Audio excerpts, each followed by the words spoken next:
Early retirement அப்படின்னு சொன்னால் அதை வந்து நம்ம என்ன சொல்லுவோம்னா நம்ம வந்து ஃபயர்னு சொல்லுவோம். Financial independence, retire early.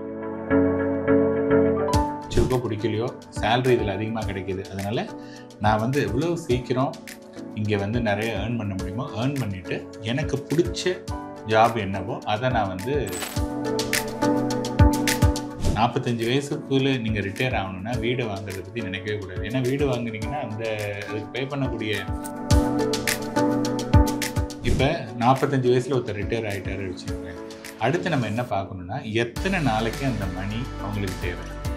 சரி, ஃபார் எக்ஸாம்பிள் நான் 45, நான் வந்து இன்னும் 30 வருஷம் எனக்கு மணி வேணும். 75 வயசு வரையும் எனக்கு பணம் வந்ததுன்னா போதும். இல்லை, இப்போ அதாவது நான் என்ன சொல்ல வரேன்னா, எனக்கு வந்து ஒருத்தர் ரிட்டையர் ஆகிறாரு அப்படின்னு சொன்னதாங்கன்னா 50 வருஷம் அந்த மணி தாக்கு பிடிக்கணும்னா என்கிட்ட வந்து 1,15,00,000 அவங்க கொடுக்கணும்.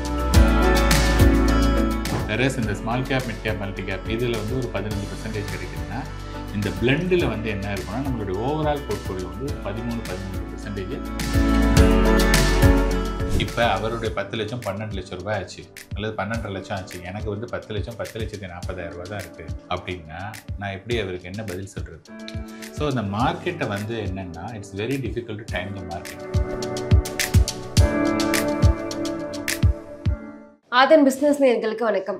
தொடர்ந்து நம்ம சேனலில் பிஸ்னஸ் சார்ந்த நிறைய விஷயங்களை பார்த்துக்கிட்டு வரோம். அந்த வகையில் இன்னைக்கு ரிட்டையர்மெண்ட் பிளானிங்கை பற்றி தான் பார்க்க போகிறோம். இதை பற்றி நம்ம கூட ஷேர் பண்ணிக்க இன்னைக்கு ஜாயின் பண்ணியிருக்காரு ஃபினான்ஷியல் எக்ஸ்பர்ட்டும் சர்டிஃபைட் ஃபினான்ஷியல் பிளானருமான பட்ஜெட் பத்மநாபன் அவர்கள். வாருங்கள் பேசலாம். வணக்கம் சார். வணக்கம். எப்படி சார் இருக்கு? நல்லா. சரி, இப்போ எல்லாருக்குமே வந்து ரிட்டையர்மெண்ட்டுக்கு அப்புறம் வந்து நல்ல பாதுகாப்பான லைஃப் தான் லீட் பண்ணணும்னு நினைக்கிறாங்க. போஸ்ட் ரிட்டையர்மெண்ட் பிளான் பண்ணுறாங்க அப்படின்னா எந்த மாதிரி மியூச்சுவல் ஃபண்டை சார் அவங்க இன்வெஸ்ட் பண்ணலாம்? இப்போ வந்து ரிட்டையர்மெண்ட் வந்து 2 விதமாக வச்சுக்கலாம். ஒருத்தர் வந்து இன்றைக்கி வேலைக்கு சேர்ந்த உடனேயே ரிட்டையர்மெண்ட் பண்ணுறது தான் நல்ல விஷயம். ஏன் சொல்கிறேன் அப்படின்னதுன்னா, இன்றைக்கி கவர்மெண்ட்டில் இப்போ யார் யாரெல்லாம் வேலை பார்க்குறாங்களோ அவங்களுக்கு வந்து பென்ஷன் கொடுக்கறதுக்கான ரீசன் வந்து என்னென்னா, அவங்க வேலைக்கு சேர்ந்ததுலேருந்து ஒரு 10% ஆஃப் த மணி வந்து மந்த் ஆன் மந்த் அவங்க எடுத்துகிட்டு இருக்காங்க. ஸோ நார்மலி கவர்மெண்ட்டில் வந்து 30-35 இயர்ஸ் வரையும் மினிமம் ஒர்க் பண்ணுவாங்க. ஸோ அந்த 30-35 இயர்ஸ் எவ்ரி மந்த்து இந்த 10% தான் வந்து it creates a huge corpus. அதில் தான் வந்து அவங்களுக்கு ரிட்டையர்மெண்ட் தராங்க. அதனால் ரிட்டையர்மெண்ட் அப்படின்னு பார்த்தீங்கன்னா யூ ஷுட் ஸ்டார்ட் ஏர்லி. என்றைக்கு நீங்கள் வேலைக்கு போகிறீங்களோ, அதாவது the moment you started earning அப்பயே நீங்கள் பண்ணணும். இப்போ உங்களுடைய கொஷினில் வந்து ஒருத்தர் இன்றைக்கி ரிட்டையர் ஆகிட்டார், ஓகேங்களா? ஸோ அவர் வந்து சேவிங்லாம் இல்லை, ரிட்டையர் ஆகியாச்சு. இப்போ ரிட்டையர் ஆனவொன்னே அவங்களுக்கு வந்து ஏர்லி ரிட்டையர்மெண்ட் அப்படின்னு சொன்னால் அதை வந்து நம்ம என்ன சொல்லுவோம்னா நம்ம வந்து ஃபயர்னு சொல்லுவோம். Financial independence, retire early. So இன்றைக்கி இருக்கக்கூடிய யங்ஸ்டர்ஸ் வந்து என்ன பண்ணுறாங்கன்னா 40 அல்லது 45 இயர்ஸ்க்குள்ளே தே வாண்ட் டு ரிட்டையர். ஏன் அப்படின்னு சொன்னால் இன்றைக்கி வந்து அவங்களுடைய ஆஸ்பிரேஷன்ஸ் வந்து நிறைய லெவலில் இருக்குது. சரி, ஒரே ஜாபையே வந்து ரொம்ப நாளாக பண்ணுறது இல்லைன்னா அந்த போர்டம், அந்த மொனோட்டனஸ் வந்துடும் திருப்பி. ஏன்னா முன்னாடி உள்ளவங்களுக்கு வந்து வேறு ஆப்பர்ச்சுனிட்டி இல்லை, அண்டு நிறைய ஜாபை கற்றுக்கிற அளவுக்கு அவங்களுக்கு டைமும் இல்லை. அதனால் அவங்க என்ன பண்ணாங்கன்னா ஒரே ஜாபே, என்ன ஜாப் சேர்ந்தாங்களோ அது வரையும், whether it is a private R government, வந்து அதே தான் பண்ணிகிட்டு இருந்தாங்க டில் தேர் ரிட்டையர்மெண்ட். இன்றைக்கி வந்து என்னென்னா, நான் இன்றைக்கி ஒரு ப்ரொஃபஷனுக்கு போகிறேன். இந்த ப்ரொஃபஷன் வந்து எனக்கு அவ்வளோவா லைக்கிங் இல்லை, ஆனால் it is paying me well, நிறைய பணம் கொடுக்குது.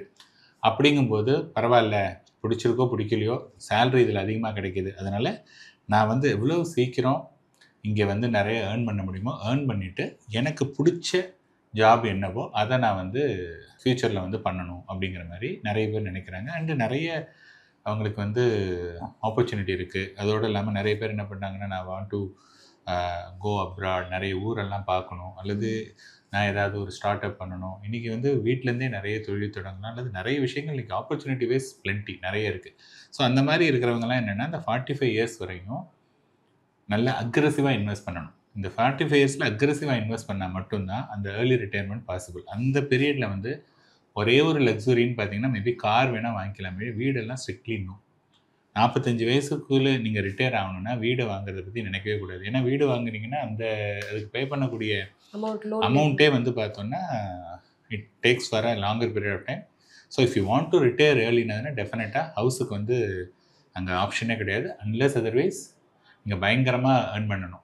ஃபார் எக்ஸாம்பிள் நான் மந்த்லியே ஒரு 4 lakhs 3 lakhs எனக்கு வந்து 28 வயசு தான், ஆனால் 4 லட்ச ரூபா சம்பாதிக்கணும் அப்படின்னா ப்ராபப்ளி அவங்க பண்ணலாம். பட் அந்த மாதிரியான ஆளுங்க ரொம்ப கம்மி. அதனால வந்து பார்த்தோம் அப்படின்னா அவங்க வந்து அதிகமாக சேவ் பண்ணணும். இப்போ 45 வயசில் ஒருத்தர் ரிட்டையர் ஆகிட்டாரு வச்சுங்களேன், அடுத்து நம்ம என்ன பார்க்கணுன்னா எத்தனை நாளைக்கு அந்த மணி அவங்களுக்கு தேவை. சரி, ஃபார் எக்ஸாம்பிள் நான் 45, நான் வந்து இன்னும் 30 வருஷம் எனக்கு மணி வேணும், 75 வயசு வரையும் எனக்கு பணம் வந்ததுன்னா போதும் அப்படிங்கிறது ஒரு ஆப்ஷன். இன்னொன்று எனக்கு 40 வருஷம், ஸோ 45 வயசு, 45 + 40 85 வயசு வரையும் எனக்கு பணம் வேணும். இன்னொன்று வந்து எனக்கு 50 வயசு வரையும், 45 வயசு 95 இயர்ஸ் வரையும் எனக்கு பணம் வேணும் அப்படின்னு இருந்ததுன்னா உங்களுக்கு 45வது வயசில் எவ்வளவு மணி மந்த்லி வேணும். ஓகே, ஃபார் எக்ஸாம்பிள் எனக்கு 45 வயசில் எனக்கு மாதம் 50,000 ரூபா வேணும் அப்படின்னா உங்களுடைய கார்பஸ் எவ்வளோ இருக்குன்னா 200 மடங்கு. ஸோ 50,000 × 200 அப்படின்னு பார்த்தீங்கன்னா 1 கோடி ரூபாய். ஸோ 1 கோடி ரூபாய் என்கிட்ட இருந்ததுன்னா நான் வந்து ரிட்டையர் ஆகலாம், ப்ரொவைடர் என்னுடைய ஸ்டார்டிங் ரிக்குயர்மெண்ட் வந்து 50,000 அண்ட் எவ்ரி இயர் 5% வந்து இன்ஃப்ளேஷனுக்கு ஏற்ற மாதிரி இன்க்ரீஸ் பண்ணிகிட்டே போகலாம். அந்த மாதிரி பார்த்தீங்க அப்படின்னா இந்த நெக்ஸ்ட்டு 30 இயர்ஸ் அவங்க வந்து 50,000 ஸ்டார்ட் பண்ணி 5% இன்க்ரீஸ் பண்ணி எடுத்திருப்பாங்க. அண்ட் அந்த 30 வருஷம் கழிச்சு அவங்க கையில் 1 கோடி ரூபாய் இருக்கும். அதே என்ன மணி போட்டோமோ அது இருக்கும். சப்போஸ் எனக்கு 30 வருஷம் பத்தாது சார், எனக்கு 40 வருஷம் வேணும் அப்படின்னு சொன்னால் 220 மடங்கு, விச் மீன்ஸ் 50,000 × 220னா 1 கோடியே 10 லட்ச ரூபா. அந்த மணி நீங்கள் போட்டிங்கன்னா அந்த மணி வந்து 40 வருஷம் வரையும் அது வந்து தாக்கு பிடிக்கும். மீதி வந்து 1.85 crores இருக்கும். 50 வருஷம் வேணும் அப்படின்னா 230 மடங்கு. ஸோ 50,000 வேணும்னா 1 கோடியே 15 லட்ச ரூபா நீங்கள் இன்வெஸ்ட் பண்ணிங்கன்னா எகைன் 5% வந்து இன்ஃப்ளேஷன் எடுத்துகிட்டு நெக்ஸ்ட்டு 50 இயர்ஸ் எடுக்கலாம்.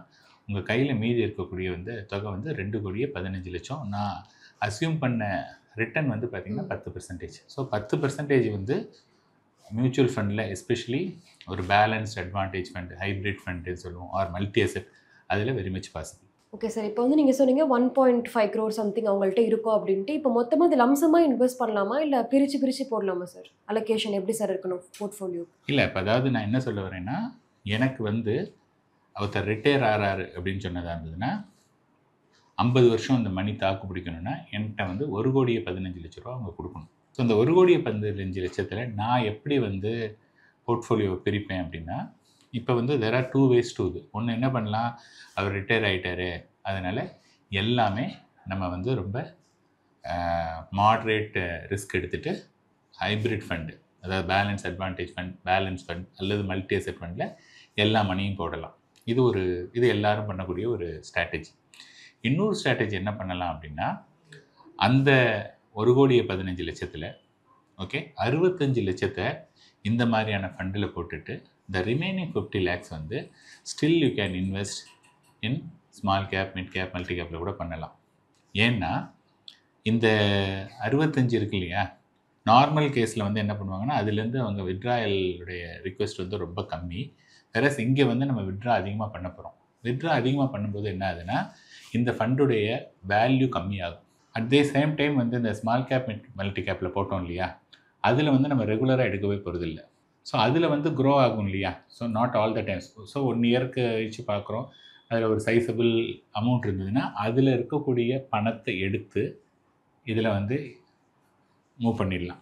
ஸோ இந்த மாதிரி பண்ணும்போது என்னென்னா normal balance fund or hybrid funds வந்து if it is generate around 12%. Versus இந்த small cap, mid cap, multi cap இதில் வந்து ஒரு 15% கிடைக்குதுன்னா இந்த பிளெண்டில் வந்து என்ன இருக்குன்னா நம்மளுடைய ஓவரால் போர்ட்ஃபோலியோ வந்து 13% வரதுக்கான வாய்ப்புகள் இருக்குது. ஸோ இது வந்து என்னென்னா இந்த ஸ்ட்ராட்டஜி ஒன்லி ஃபார் பீப்புள்.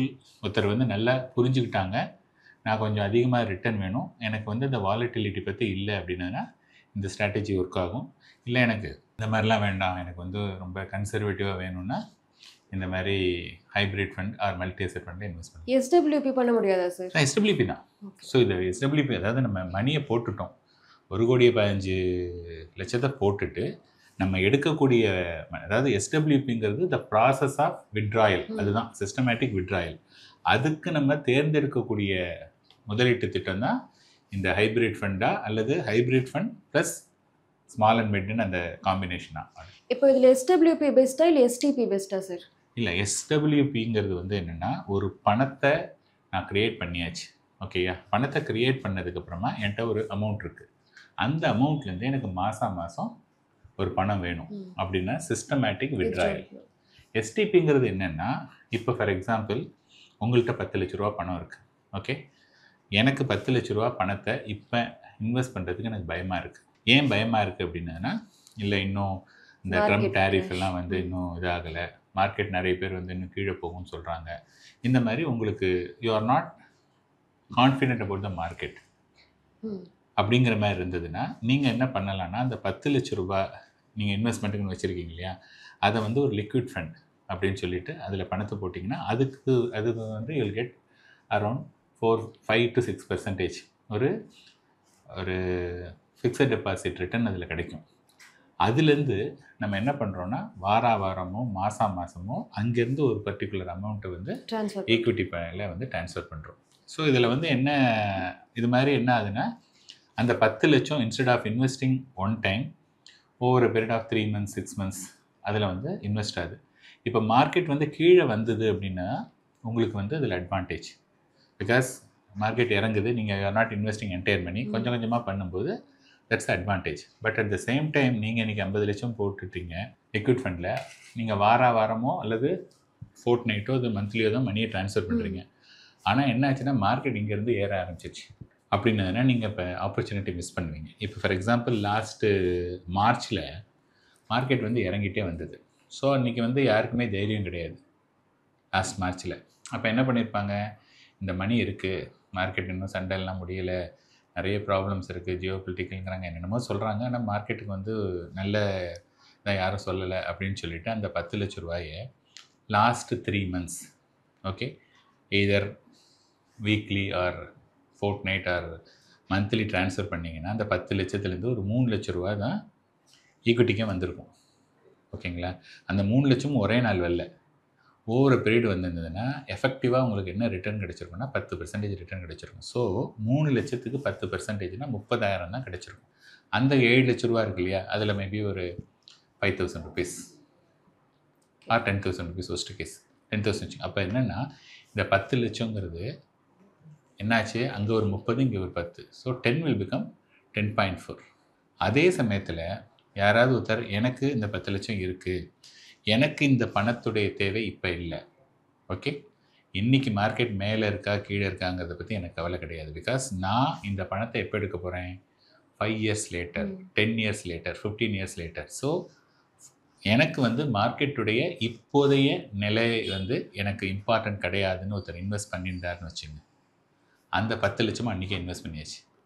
இன்றைக்கி ஸ்மால் கேப்புங்கிற பேரில் போட்டிருந்தா மினிமம் அவருக்கு வந்து 12 லட்சம், பெஸ்ட்டு ஃபண்டில் போட்டிருந்தாங்கன்னா ஒரு 12.70 வரையும் கிடச்சிருக்கு. ஸோ இப்போ பார்த்தீங்கன்னா எவ்வளோ பெரிய ஆப்பர்ச்சுனிட்டி மிஸ்.